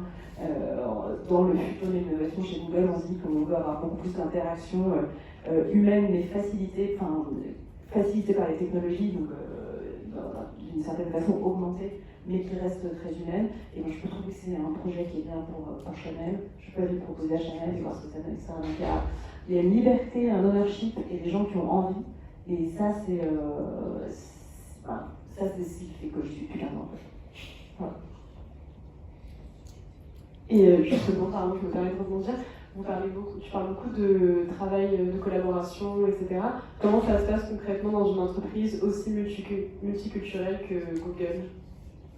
C'est une bonne question. Ce qui est génial, c'est que sur tous les sujets, tu travailles avec différentes entités déjà dans les locaux à Paris, chez Google en France, et en plus tu travailles, comme disait Fabrice, si tu te poses une question sur comment faire grandir mon acteur Renault de l'automobile, tu vas pouvoir contacter ton collègue à Londres ou aux Émirats arabes pour savoir ce qu'ils ont fait, s'ils ont les mêmes problématiques, etc. Donc il y a une richesse, et les gens, on dit chez nous être one ping away, mais c'est vraiment, tu peux, dans notre messagerie interne, connecter quelqu'un qui est un VP, enfin qui est la personne la plus importante, tout le monde en général quand même prend le temps, te répond, te donne des réponses, tu dis non en fait c'est pas moi, mais par contre, en effet j'ai entendu parler de cette problématique similaire, etc. Donc là, ça fait quand même vraiment partie de la culture de la boîte, et c'est un truc que je trouve dingue parce que moi je l'ai eu quand je suis arrivée, donc on était 70 au bureau à Paris, j'ai vraiment pris le temps de m'expliquer le job, etc. Et je pense que c'est toujours là. Et les gens prennent le temps, laissent tomber la prénom, attends, j'ai un truc super important, mais je vais quand même prendre 2 secondes, en effet, te dire, ou sinon on reprend un moment dans mon calendrier, tout est ouvert, donc je peux voir le calendrier de Fabrice, je peux vous dire ce qu'il fait demain matin, je peux lui caler un meeting après-demain, etc. Donc c'est vraiment cette ouverture et peut-être multiculturelle, et comme vous en parlez, on fait attention aussi à ce qu'il y ait plus de diversité. La diversité, c'est en effet gender, enfin, c'est homme-femme, mais c'est aussi, on essaye de plus en plus que ce soit des gens qui ont des backgrounds très divers, donc des gens qui viennent de Seine-Maritime ou d'un peu plus loin, mais là, apparemment, moi, j'y arrive pas. Voilà, d'orientation sexuelle, on parle beaucoup aussi de handicap, de plus en plus chez nous, on fait des formations pour les managers pour se rendre compte que le handicap n'est pas forcément visible. Comment tu fais pour prendre ça en compte, l'avoir en tête, etc. Donc ça fait vraiment partie de la culture de la boîte, et après, de façon assez simple, on sait que c'est des choses qu'il faut toujours développer, améliorer, et on essaie d'y faire attention. Notamment, par exemple, c'est Google Guys dont parlait Fabrice tout à l'heure, on a aussi des systèmes de dénonciation, mais s'il y a quelque chose qui ne vous plaît pas, on a un système, ça s'appelle go say something, et on peut dire j'ai vu quelque chose de pas bien en fait. J'ai vu quelqu'un qui parlait mal, je sais pas, j'espère que c'était pas le cas, mais à un apprenti, parce qu'en fait, voilà, on lui a donné un truc nul à faire, ou en tout cas, on fera rien. Et donc cette culture-là du feedback est hyper forte, on s'oblige un peu à donner des feedbacks régulièrement dans l'année. Donc moi, Fabrice peut me donner un feedback. Voilà, il me dit, écoute, tu l'as trouvé comment là à la conférence de la bulle, c'était bien, qu'est-ce que je pourrais améliorer ou pas, et ça fait vraiment partie de la culture de la boîte. Donc c'est un peu comme ça qu'on essaye de le vivre au quotidien. Merci. Du coup, est-ce que Fabrice, tu peux nous parler très rapidement, peut-être en 5 minutes, des ateliers numériques et du côté éducatif chez Google, et en tout cas cette vision-là? Oui, Parfait. En 1 minute, pour vous parler d'un projet qui nous tient à cœur, qui est une spécificité française aussi, qui s'appelle les ateliers numériques. On sait à quel point le digital est inclusif, mais en même temps, il peut aussi isoler certaines populations. On sait aussi à quel point des sujets comme le Covid ont isolé des personnes. Donc, nous, notre mission, tu l'introduisais en début de conférence, elle est de rendre nos outils de manière accessible à la plus large population. Donc, quand vous êtes dans un cocon digital extrêmement important, c'est facile d'utilisation entre guillemets, mais il y a aussi des personnes dont l'activité, que ce soit par le Covid ou que ce soit tout simplement par notre mode de comportement, est de plus en plus digitale. Donc quand vous êtes une personne qui est, je vais reprendre l'exemple de la Seine-et-Marne, qui est une mercerie de Seine-et-Marne, où la personne ne vend que des boutons, des tissus ou des choses comme ça, le digital pour elle c'est extrêmement nébuleux et ça ne sert à rien. Finalement, maintenant le business se faisant sur le digital, Nous, notre mission avec les ateliers numériques, elle est d'accompagner les Français pour que le digital soit un super aide d'outils à 3 petits points. Ça peut être d'aide à la recherche d'emploi, d'aide à la construction d'un business, d'aide à la navigation sur Internet, tout simplement. Donc en fait, on a en effet, ça fait depuis plus de 10 ans, on a des ateliers numériques dans différentes villes de France. Il y en a à Rennes, il y en a à Montpellier, il y en a à Toulouse, il y en a à Saint-Étienne, il y en a même à Nancy ou à Bordeaux. Et donc ce sont des lieux physiques sur lesquels il y a des coachs Google qui sont, je ne connais pas les horaires d'ouverture, mais en fait, de la même manière que vous pourriez aller dans un working space ou autre, des personnes sont là, sont mises à disposition gratuitement pour vous former ou pour vous répondre sur n'importe quel sujet. Ça, je trouve que c'est une puissance extrêmement forte d'une entreprise pour accompagner à l'accélération du digital et puis aussi avoir une mission d'utilité et pas seulement non plus d'être sur du business. Donc, ce sont des sujets qui nous tiennent à cœur. C'est une spécificité française. L'année dernière, depuis 2012, on a formé plus de 700 000 personnes et ça va en effet de la mercerie en Seine-et-Marne jusqu'à une personne qui veut savoir comment mieux protéger la navigation de son compte internet pour son enfant. On a aidé aussi des personnes qui sont des sœurs dans une église qui font de la commercialisation de petits gâteaux secs et donc on leur a facilité à créer leur site internet. Bref, en fait, c'est tout simplement de la bienveillance et ce sont des sujets qui sont extrêmement importants. Et au-delà maintenant de ces endroits physiques, j'ai pas mis de photos, mais on a des vannes qui circulent en France pour se retrouver un petit peu partout. C'est un peu ce rendez-vous sur la place du village, mais en tout cas, ce sont ça nous tient à cœur de ratisser non pas seulement les grandes villes ou les moyennes, mais aussi là où il y a de la population pour faciliter le digital. Et on a eu un rôle extrêmement important quand il y a eu le Covid pour créer je ne sais pas combien de nombre de comptes et de faciliter les connexions Hangout ou autres à la vision. Voilà. On va passer directement, je pense, au sujet de la... Effectivement. Bon, pareil, on va aller assez vite sur la continuation des engagements chez Google. Est-ce que tu ou vous, tout simplement, pouvez nous parler de vos engagements du côté écologie, donc la promesse écologique de Google, les objectifs peut-être qui vont derrière, très rapidement? Parce que c'est un sujet qui revenait souvent, justement. Je ne sais pas le nombre de slides que tu as laissé plus loin. Juste celle du début. D'accord. Ce qu'on peut vous dire sur la partie... Enfin, je sais pas, j'aimerais voir, mais c'est pas... Sujet sur la partie clé, YouTube, donc prends ton temps. je vais vous dire évidemment que le sujet de la sustainability, tout ce qui est l'empreinte carbone, l'environnement, est un sujet qui est essentiel, d'autant plus dans le digital.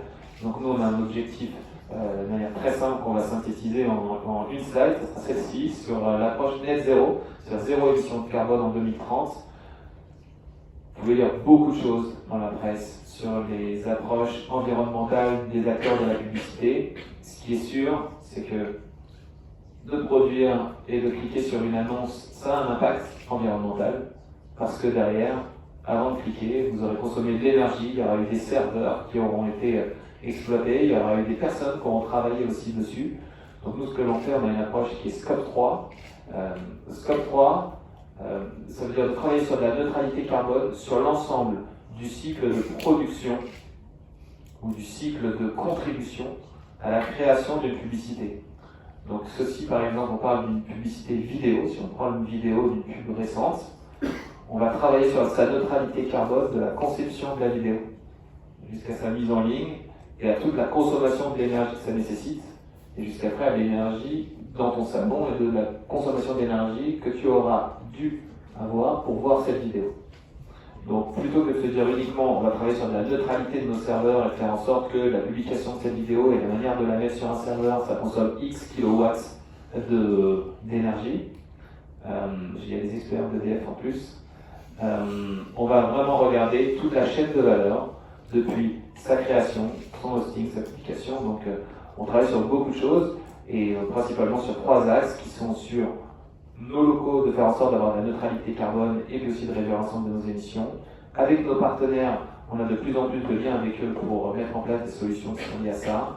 Et enfin, sur les produits, voilà, par exemple là on a un exemple sur la consommation de nos serveurs. On peut voir qu'en fonction du matin ou en fonction de l'après-midi, on optimise au maximum toutes les consommations, les itérations qu'on peut avoir sur nos serveurs. Mais il y a plein de choses qui sont liées à ça. C'est une verticale sur laquelle on pourrait parler plein de temps. Donc je vous invite à venir nous voir sur le stand Vivatech du 14 au 17 juin, sur lequel vous aurez vraiment un catalogue assez profond de ce que l'on peut faire. Voilà. Très bien. Merci pour ta concision. Et on va passer aux coulisses de YouTube avec Pauline. Est-ce que tu peux nous dire justement ce que tu fais, ce qu'est l'essence de YouTube et tout ce qui s'ensuit, s'il te plaît? Avec plaisir, le meilleur pour la fin. Non, mais c'est un sujet, et surtout c'est une plateforme que j'adore. On parlait tout à l'heure de quel âge a Google. YouTube a tout juste 18 ans, en fait. Donc c'est quand même assez récent. Et YouTube est né là, dans un zoo avec quelqu'un qui faisait une publicité. On a appelé ensuite les équipes créa, les équipes du zoo. Voilà.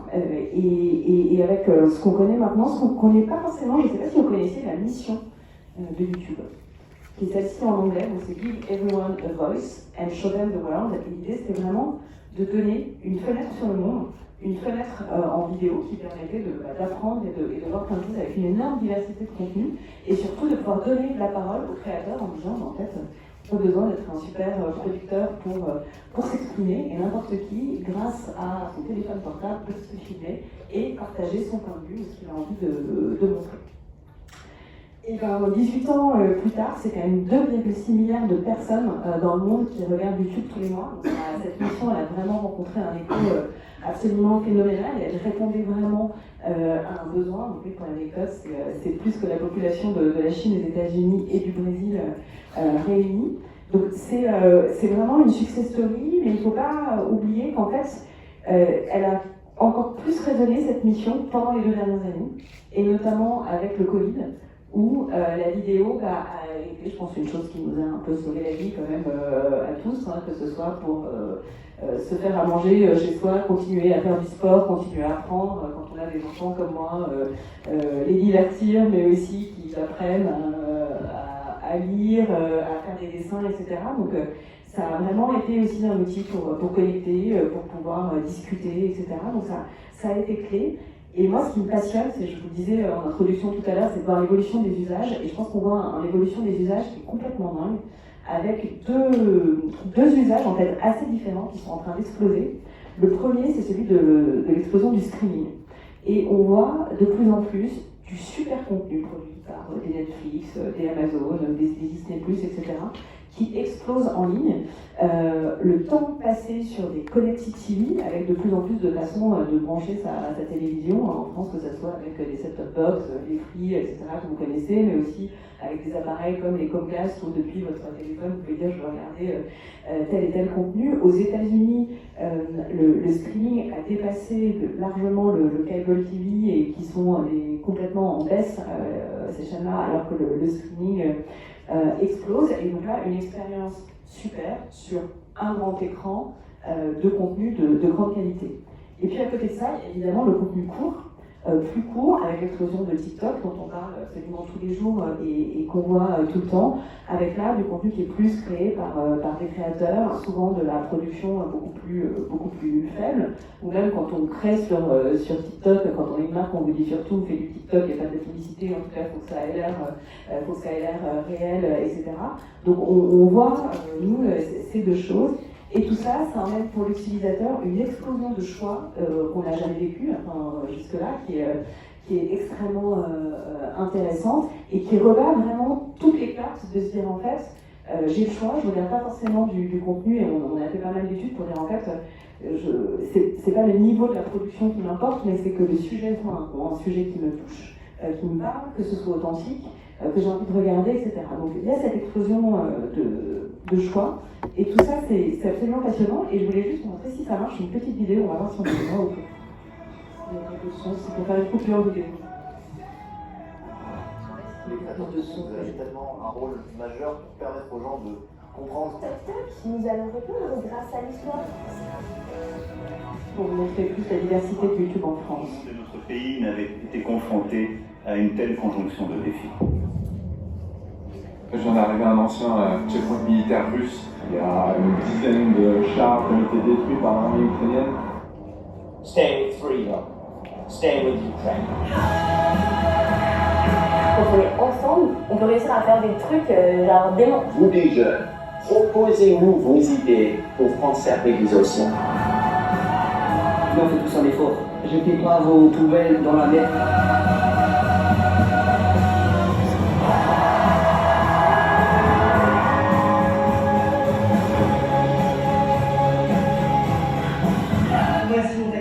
Magali de l'œil. Souhaitez-moi bonne chance. Tom Holland, le Spider-Man.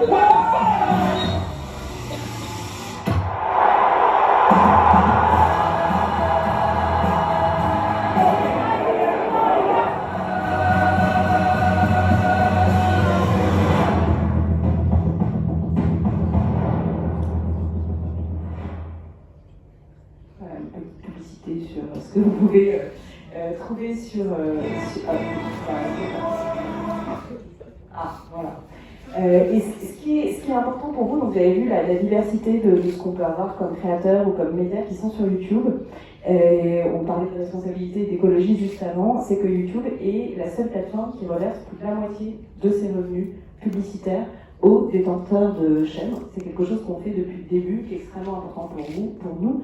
Vous avez vu, donc on parlait des formats courts il y a quelques instants, donc on a évidemment nous lancé pour répondre à ces nouveaux usages des shorts, qui sont des formats verticaux et plus courts, donc on se met sur le mobile. Et on a annoncé, là, c'était au mois de février, le fait de, pareil, partager des revenus publicitaires sur Shorts. On a ouvert la pub il n'y a pas longtemps du tout sur Shorts, aux créateurs de contenu. Donc c'est quelque chose qui est hyper important pour nous. Les créateurs, c'est ce qui fait la richesse, c'est ce qui fait le succès de YouTube. Donc on est extrêmement fiers de ça. Et d'ailleurs, on voit que ces chaînes progressent énormément. Il y a maintenant plus de 500 chaînes qui ont plus d'1 million d'abonnés en France. Elles étaient 300 en 2019. Donc vous voyez la progression des créateurs qui est complètement dingue sur YouTube. Ça, c'est important aussi pour nous parce qu'il y a tout un nouvel écosystème de métiers qui vit autour de la vidéo en France. Et du coup, YouTube a été responsable l'année dernière de 20 000 équivalents emplois à plein temps en France. C'est évidemment les métiers des créateurs en eux-mêmes, mais c'est les métiers des boîtes de MCM, des boîtes de production, etc. Donc tout l'écosystème qui vit à côté de YouTube et qu'on n'a pas forcément en tête. Donc vraiment une part de l'économie en France. Donc, quand on fait partie des métiers qui sont peut-être, mais de la publicité, quand on est responsable comme Fabrice, vraiment sur le luxe de Renault, quand Renault fait de la publicité sur YouTube, il fait vivre les créateurs qui sont sur YouTube et qui évoluent sur YouTube. En France, pour parler plus de chez nous, il y a 40 millions de Français entre 18 ans et plus qui regardent YouTube tous les mois. Et en fait, ça riche de 94% des 25 à 49 ans. Et moi, ce que je trouve hyper intéressant, c'est que du coup, de par ce riche, on touche la quasi-totalité des audiences sur toutes les cibles. Ça nous permet justement de voir, ce qui me passionne encore une fois, de voir l'évolution des usages sur la plateforme et ce que font les gens. Et ce qu'on voit vraiment, c'est ces deux tendances dont je vous parlais tout à l'heure, celle du streaming en France et le fait de regarder YouTube sur sa télé, c'est un phénomène qui est dingue. Maintenant, YouTube, c'est le deuxième écran, la télévision, c'est le deuxième écran sur lequel on regarde YouTube après le mobile. Donc en termes d'usage, c'est assez fou. Et évidemment, quand on regarde YouTube sur sa télé, on ne regarde pas YouTube de la même façon que sur son mobile. On regarde YouTube souvent à plusieurs, avec des amis, en famille, et on regarde des contenus beaucoup plus longs. On a des contenus de 21 minutes en moyenne sur YouTube par rapport au mobile. Shorts, on en a parlé, c'est vraiment un gros carton. On parlait de prendre des risques. Il y a 30 milliards d'utilisateurs, 30 millions de shorts qui sont vus tous les jours maintenant dans le monde.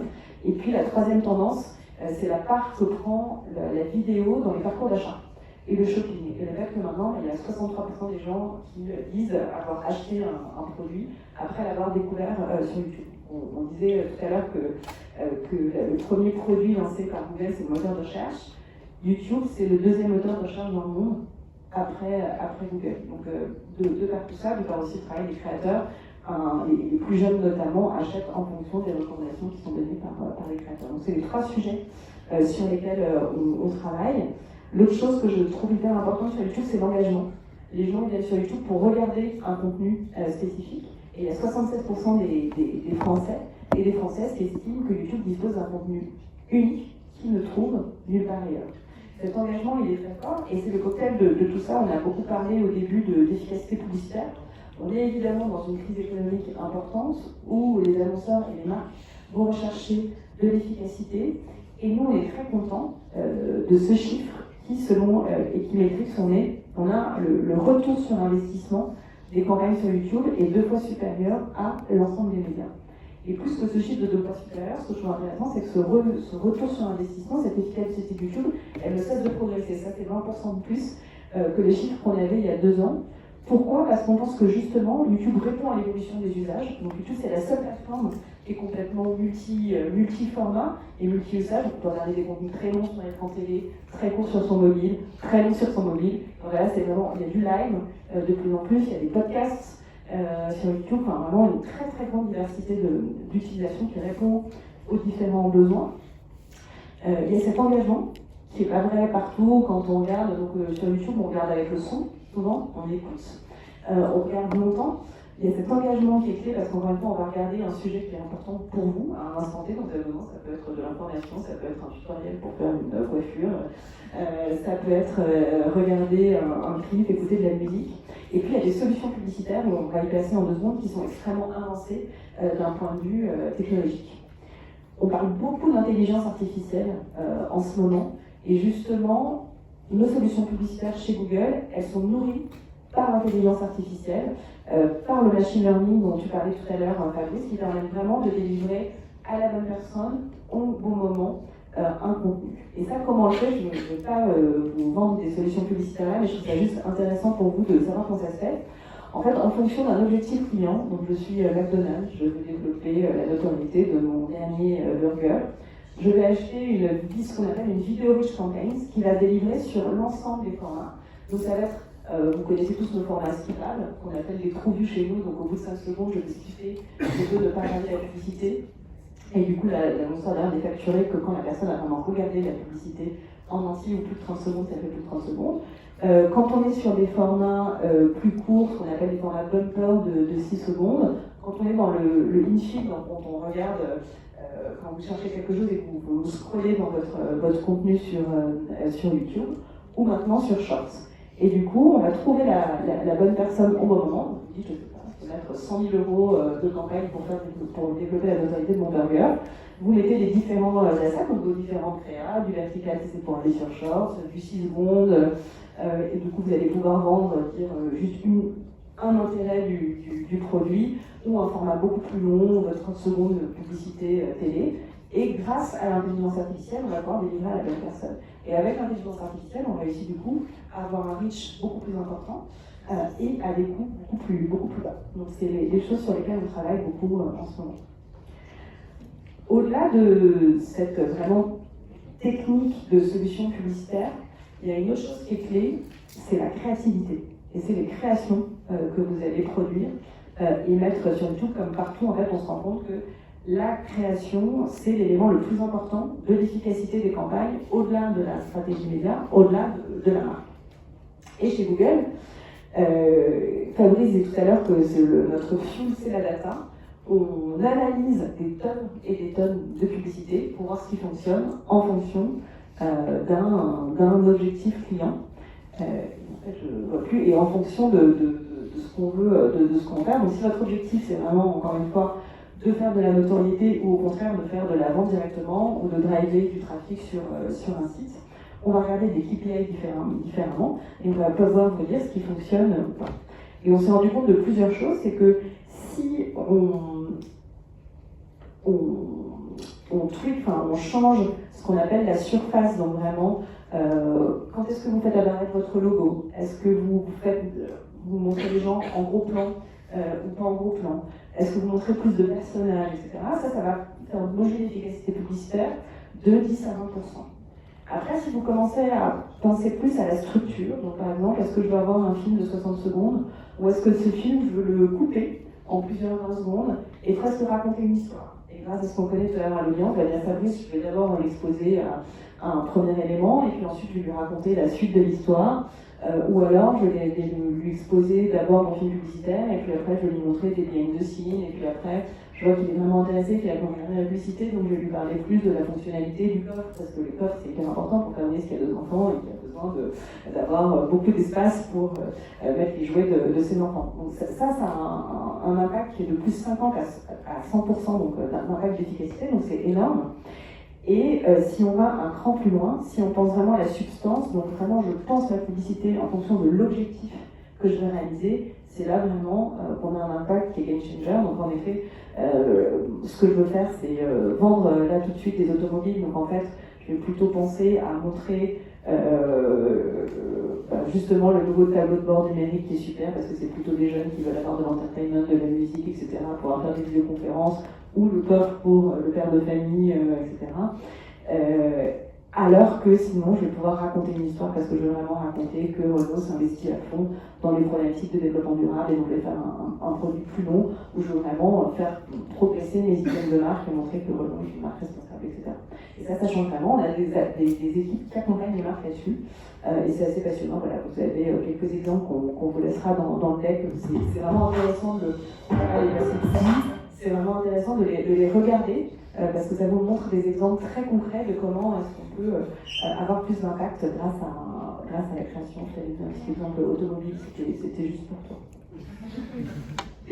Et peut-être en dernier sujet, on voulait vous parler d'intelligence artificielle parce que du coup, comme volontairement, j'ai accepté d'avoir l'air d'un dinosaure du digital dans l'introduction en vous rappelant que quand on avait commencé, les émissions de télé commençaient à peine à avoir des sites. Il y a eu quand même plusieurs disruptions dans le digital, enfin dans nos vies. La première, c'était évidemment l'évolution d'Internet. Donc, Fabrice et moi, on a choisi nos Parcoursup sur le Minitel. Le digital, on peut dire, a complètement changé nos vies. Le deuxième, c'était le mobile. Je pense qu'on ne peut plus aucun imaginer une vie sans téléphone mobile.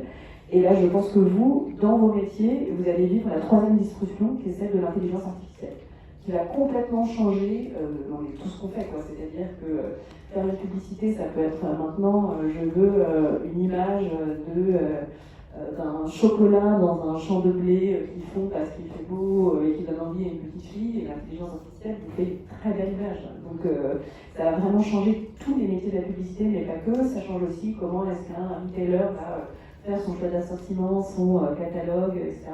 Ça va vraiment changer nos vies. Nous, ça change nos métiers, on le fait déjà. C'est une énorme bataille concurrentielle. Vous avez vu évidemment les Microsoft, les ChatGPT, les Google, les Bard, etc. Donc ça occupe énormément nos ingénieurs. C'est pas nouveau. Nous, notre cher président Sundar Pichai a dit en 2016 à l'IO, c'est vraiment les moments où on explique à tous les développeurs et à tout le monde de la tech nos nouvelles innovations technologiques. On a dit on va vraiment, we will move to an AI first world, et on investit énormément. Les équipes sur lesquelles on investit le plus, c'est ces équipes qui travaillent sur l'intelligence artificielle. Et ça, vraiment, c'est ce que je disais tout à l'heure. Vous avez quelques exemples. On a fait une annonce hier sur comment est-ce qu'on intègre plus d'intelligence artificielle dans Workplace. Et donc nous, comme disait Fabrice, moi je le dogfoodais en interne et c'est juste assez incroyable. Donc on a nos chats internes, donc on a quelques-uns, vous avez fait la même chose en entreprise, ça sonne toutes les 2 secondes, vous avez une nouvelle notification, quelqu'un rajoute quelque chose, et à la fin de la journée je peux regarder et j'ai un petit résumé de ce qui a été dit.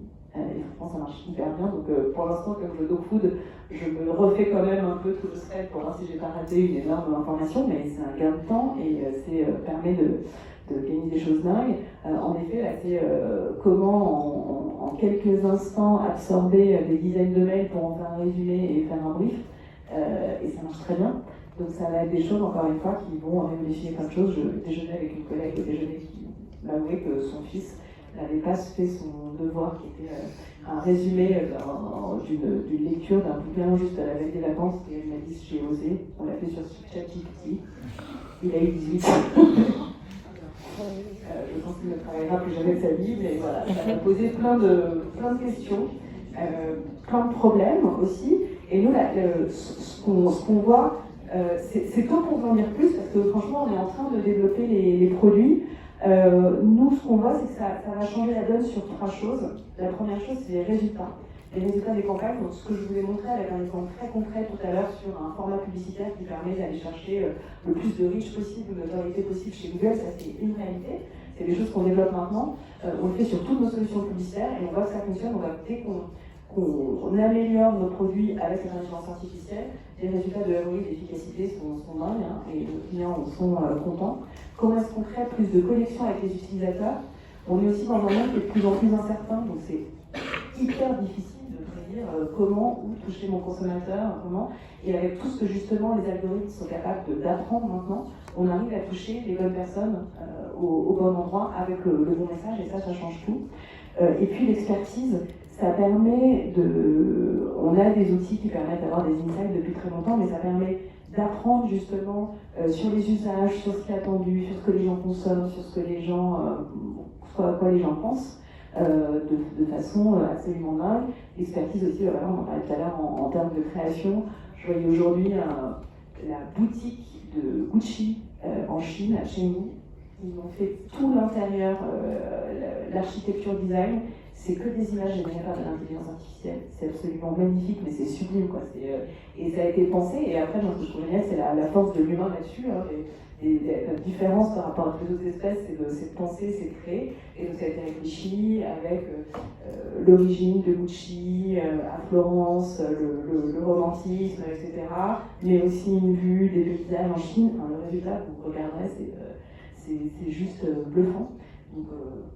Donc voilà, je pense que nos métiers vont être assez passionnants ces prochaines années. Je pense que si vous voulez travailler dans la communication ou le marketing, vous avez besoin de devoir réfléchir avec l'intelligence artificielle. Et peut-être je finirai juste avec un truc, c'est que ça pose évidemment des milliards de questions qui sont clés en termes de responsabilité, en termes, donc je vous rappelais, moi quand j'ai fait du droit, c'était passionnant à l'époque, c'était comment est-ce que Internet révolutionne toute la question du droit d'auteur. Maintenant on arrive à la deuxième vague de ces questions qui va être dingue. On parle évidemment beaucoup des fake news. Là, les possibilités de fake news et de deepfake sont hallucinantes. Donc, comment est-ce qu'on encadre ça? Et donc, nous, on arrive à un moment de l'histoire de Google où on a toujours vachement cherché à pousser innovation. On arrive maintenant à un moment où on se dit qu'il faut qu'on continue à rester très audacieux dans notre volonté d'innover, parce qu'on pense vraiment que la technologie peut améliorer la vie de chacun de façon folle. Mais on veut aussi le faire de façon très responsable et on sent que là on a un point d'inflexion où on touche des choses qui peuvent avoir un impact fort dans la vie des gens. Donc c'est pour ça que notre fameux barbe qui est sorti, on le teste avec des testeurs de confiance, pas avec tout le monde, et on les teste en interne aussi pour voir tout ce que ça peut faire comme chose bien, mais tout ce que ça peut faire comme réponse fausse qu'il faut continuer à améliorer, etc. Donc voilà un peu où on en est en ce moment. Très bien, merci beaucoup. On va passer aux questions, parce qu'il est temps. Est-ce qu'il y en a dans la salle?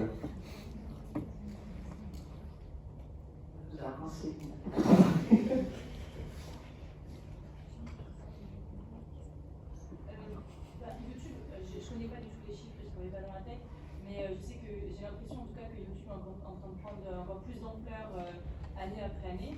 Et je voulais savoir quels étaient les grands enjeux de cette année, alors pas forcément dans la publicité spécifiquement, mais aussi au niveau de l'influence, parce que l'influence commence à être de plus en plus structurée. Et d'après vous, quel va être un peu ce futur pour YouTube au milieu des influenceurs, etc., avec ce monde-là qui évolue chaque jour un peu plus? C'est une très bonne question qui est pas facile. Nous, le nerf de la guerre, c'est un peu les créateurs. Hein, donc c'est comment est-ce que les créateurs continuent à être bien chez nous, continuent à bien gagner leur vie chez nous. Donc comment est-ce qu'on continue à faire évoluer le produit pour qu'il puisse continuer à se développer. Donc c'est pour ça qu'on essaie de sortir des fonctionnalités, plus de live, plus de podcasts, etc. pour qu'ils aient la plus grande surface possible pour s'exprimer. L'influence, moi je suis persuadée qu'on rentre dans un monde où la publicité classique est un peu plus décriée, moins acceptée, donc plus la publicité est juste et bonne, se rapproche de l'entertainment, ou soit de l'entertainment et de choses qui du coup font oublier son quotidien, qui sont intéressantes, qui sont belles, comme la Gucci, qui sont drôles, qui permettent de prendre du recul, qui permettent de générer des émotions, ou alors qui sont utiles. Et c'est ce qu'on voit beaucoup se développer chez les créateurs sur YouTube, les influenceurs, il y en a qui parlent d'histoire, parce que c'est passionnant, etc., qui vont vulgariser tous ces sujets et qui font des cartons d'audience. Et après, du coup, il faut que les marques trouvent de quel sujet ils ont envie de parler, avec quel créateur ou influenceur. Donc c'est des choses qu'on essaie de développer aussi, c'est pas forcément facile en développant des produits qui permettent de connecter plus facilement les marques et les créateurs.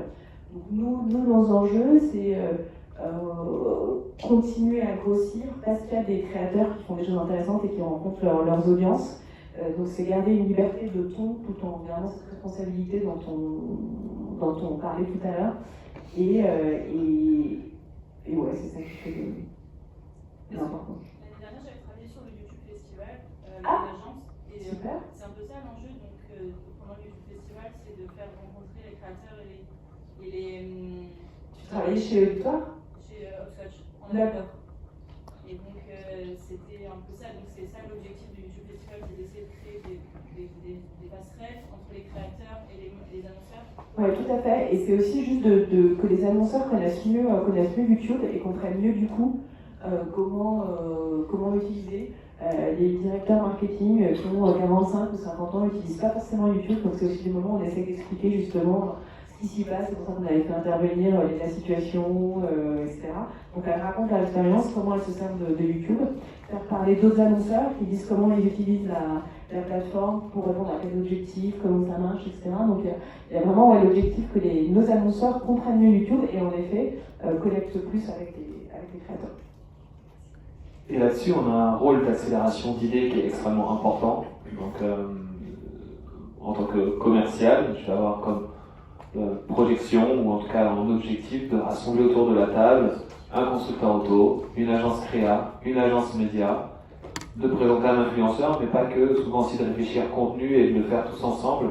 On voit un changement de mentalité aussi dans les profils de direction marketing, où le digital continuant de percer et ayant prouvé son efficacité d'un point de vue business, on a un report du budget de la télé ou de médias beaucoup plus tradis au profit de la vidéo en ligne, au profit de YouTube, sur lesquels maintenant des contenus 100% développés pour la plateforme sont créés. Donc il y a un sujet de créateur qui est extrêmement important parce que création égale enrichissement, engagement sur la plateforme, etc. Et il y a un sujet aussi derrière de métrique business.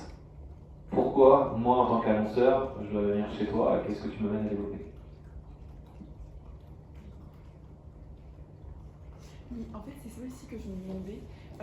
C'est vrai que, par exemple, on le voit depuis que TikTok est assez en place, il y a beaucoup de créateurs de contenu d'Instagram, du coup, qui vont faire beaucoup plus de contenu sur TikTok parce que, notamment, ils sont mieux rémunérés par la plateforme qu'Instagram. Et aussi, aujourd'hui, on voit depuis quelques mois déjà que sur Snapchat, c'est possible pour certains gros influenceurs d'insérer de la publicité dans leur story. Du coup, certains le font, certains ne le font pas. Donc, je suppose qu'ils gagnent de l'argent forcément en faisant ça. Mais du coup, c'est vrai que vous, avec YouTube, vous avez cet enjeu finalement d'essayer enfin, vous êtes en concurrence avec ces autres plateformes qui essaient aussi d'attirer les créateurs de contenu. Du coup, comment vous faites? Parce que vous parlez de 50%, il me semble.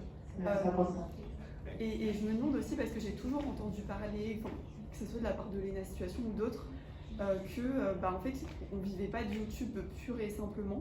Du coup, je voulais savoir, peut-être pas en termes de chiffres, mais vraiment, si un créateur de contenu, il réussit à monétiser toutes ses vidéos, est-ce qu'il peut vraiment en vivre ou pas? Ouais. Alors, c'est une très bonne question pour répondre à... oui, tu peux vivre, ça dépend comment tu veux vivre, mais tu peux tout à fait vivre uniquement ta rémunération grâce à la publicité sur YouTube.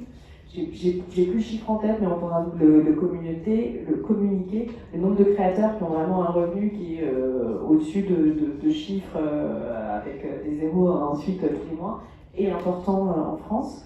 Ce que disent les créateurs, parce que très bien la situation notamment par rapport aux autres plateformes, c'est qu'ils aiment YouTube parce que c'est pour eux une plateforme plus authentique, sur laquelle ils peuvent plus s'exprimer sur des formats justement plus longs. C'est une plateforme qui reflète plus la vraie vie et sur lesquelles du coup c'est plus de boulot parce que tu as quand même, je disais tout à l'heure, tu peux tout faire, mais tu as une exigence de production de plus en plus importante. C'est des formats juste tout bêtement plus longs, c'est beaucoup plus rapide qu'une story sur Instagram, etc. Mais ils trouvent qu'ils arrivent plus à s'exprimer, plus à raconter leurs histoires, à faire passer leur point de vue. Donc ils disent tous c'est plus de boulot, mais finalement c'est beaucoup plus valorisant et je suis plus content quand j'ai fait un joli contenu pour YouTube que pour autre chose. Je pense que la raison pour laquelle ils restent là, et souvent, il y a raison, ils se diversifient, je crois tous à leur place, ils vont aussi sur TikTok ou sur Instagram, mais pour l'instant, le feedback qu'on a, c'est que c'est plutôt sur YouTube qu'ils gagnent le mieux leur vie par rapport aux autres plateformes.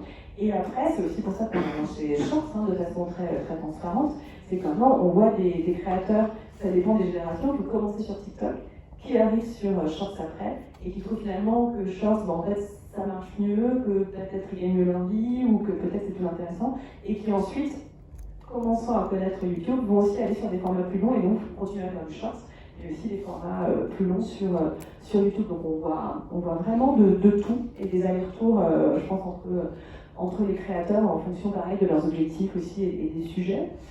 Et le dernier point, c'est qu'en effet, un créateur sur YouTube, il va gagner sa vie du fait du revenu de campagne publicitaire, mais aussi évidemment des collaborations qu'il fait directement avec les marques. Et c'est sûr qu'il y a la situation quand elle est présente au défilé de Dior, elle gagne plus d'argent avec ça qu'avec juste la campagne qu'elle va faire. Et c'est vraiment l'ensemble de l'écosystème du tout. Et la plupart des créateurs sur YouTube, après, il y en a plein qui ont écrit des bouquins, fait des films, des collaborations autres et tout. Donc ça devient un collectif qui a commencé sur Google, vous le voyez maintenant, enfin sur YouTube, vous le voyez maintenant absolument partout. Et donc il y a des rémunérations. Ce qu'on voit aussi, c'est que les créateurs, on parlait tout à l'heure, qui disaient le nombre d'emplois. De plus en plus, les créateurs YouTube ont créé leur boîte, leur société, se mettent en collectif, ont plusieurs créateurs, ont des gens qui font du marketing, ils sont devenus très bons. Donc ils arrivent très bien aussi à connaître les audiences, à fidéliser des audiences, à analyser ce qui fonctionne pas sur leur chaîne. Donc aussi créer des boîtes où ils donnent ces conseils ensuite à des marques pour les aider. Donc on voit tout un écosystème, toute une nouvelle expertise. Et pour aussi revenir sur la question de tout à l'heure, pour une marque maintenant dîner avec un créateur YouTube qui lui explique ça et qui est souvent finalement plus smart et qui comprend mieux comment fonctionnent les réseaux sociaux dont YouTube, ça a énormément de valeur et c'est aussi assez rafraîchissant. Et ils reviennent très souvent avec beaucoup d'enseignements sur comment gérer leur contenu sur YouTube, de nouvelles idées, de nouvelles choses à faire, et de nouvelles façons d'engager les audiences. Merci.